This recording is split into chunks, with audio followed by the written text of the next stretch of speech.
ಹಿಂದೊಂದು ಕಾಲ ಸೊಸೆಗೊಂದು ಕಾಲ ಇತ್ತು. ಈಗ ಕತ್ತೆ ಕಾಲ.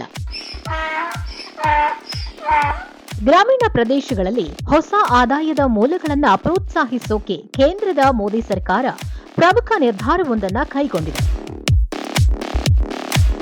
ರಾಷ್ಟ್ರೀಯ ಜಾನುವಾರು ಮಿಷನ್ ಎನ್ಎಲ್ಎಂ ಅಡಿಯಲ್ಲಿ ಉದ್ಯಮಿಗಳು ಹಾಗೂ ಕೃಷಿಕರಿಗೆ ಕತ್ತೆಗಳು, ಕುದುರೆಗಳು ಮತ್ತು ಒಂಟೆಗಳನ್ನ ಸಾಕಲು ಭಾರೀ ಆರ್ಥಿಕ ಸಹಾಯ ನೀಡಲಾಗುತ್ತಿದೆ.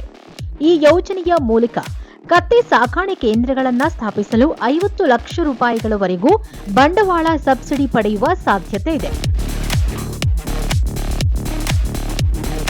ಇನ್ನು ಕೇಂದ್ರ ಮೀನುಗಾರಿಕೆ, ಪಶುಸಂಗೋಪನೆ ಮತ್ತು ಹೈನುಗಾರಿಕೆ ಸಚಿವಾಲಯದ ಪಶುಸಂಗೋಪನೆ ಮತ್ತು ಹೈನುಗಾರಿಕೆ ಇಲಾಖೆ ಹೊರಡಿಸಿದ ಮಾರ್ಗಸೂಚಿಗಳ ಪ್ರಕಾರ ಸರ್ಕಾರ ಒಟ್ಟು ಯೋಜನಾ ವೆಚ್ಚದ 50% ಬಂಡವಾಳ ಸಬ್ಸಿಡಿಯನ್ನ ಒದಗಿಸುತ್ತೆ.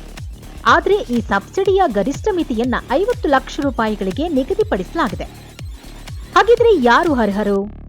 ರೈತರು, ರೈತ ಉತ್ಪಾದಕ ಸಂಸ್ಥೆಗಳು, ಎಫ್ಪಿಒ ಸ್ವಸಹಾಯಕ ಗುಂಪುಗಳು, ಎಸ್ಎಚ್ಜಿ ಜಂಟಿ ಹೊಣೆಗಾರಿಕೆ ಗುಂಪುಗಳು, ಜೆಎಲ್ಜಿ ಸಹಕಾರಿ ಸಂಘಗಳು ಹಾಗೂ ಸೆಕ್ಷನ್ 8 ಕಂಪನಿಗಳು ಸಹ ಈ ಯೋಜನೆಗೆ ಅರ್ಜಿ ಸಲ್ಲಿಸಬಹುದು.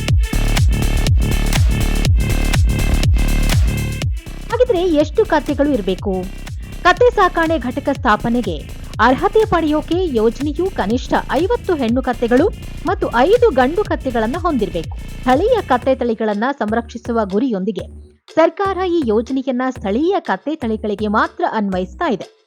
ಇನ್ನು ಸಬ್ಸಿಡಿ ಬಿಡುಗಡೆಯ ವಿಧಾನ ಹೇಗಪ್ಪ ಅಂದ್ರೆ, ಈ ಸಬ್ಸಿಡಿಯನ್ನ 2 ಕಂತುಗಳಲ್ಲಿ ಬಿಡುಗಡೆ ಮಾಡಲಾಗುತ್ತೆ. ಯೋಜನೆಗೆ ಬ್ಯಾಂಕ್ ಸಾಲವನ್ನ ಅನುಮೋದಿಸಿದ ನಂತರ ಮೊದಲ ಕಂತನ್ನ ಬಿಡುಗಡೆ ಮಾಡಲಾಗುತ್ತೆ. ನಂತರ ಕತ್ತೆ ಸಾಕಾಣೆ ಕೇಂದ್ರ ಪೂರ್ಣಗೊಂಡ ಬಳಿಕ ಅಧಿಕಾರಿಗಳು ಅದನ್ನು ವೀಕ್ಷಿಸಿ ಪರಿಶೀಲಿಸಿದ ನಂತರವೇ 2ನೇ ಕಂತಿನ ಸಬ್ಸಿಡಿಯನ್ನ ನೀಡಲಾಗುತ್ತೆ. ದೇಶದಲ್ಲಿ ಕತ್ತೆಗಳ ಸಂಖ್ಯೆಯಲ್ಲಿ ತೀವ್ರ ಕುಸಿತದ ಹಿನ್ನೆಲೆ ಸರ್ಕಾರ ಈ ಯೋಜನೆಯನ್ನ ಪ್ರೋತ್ಸಾಹಿಸುತ್ತಿದೆ.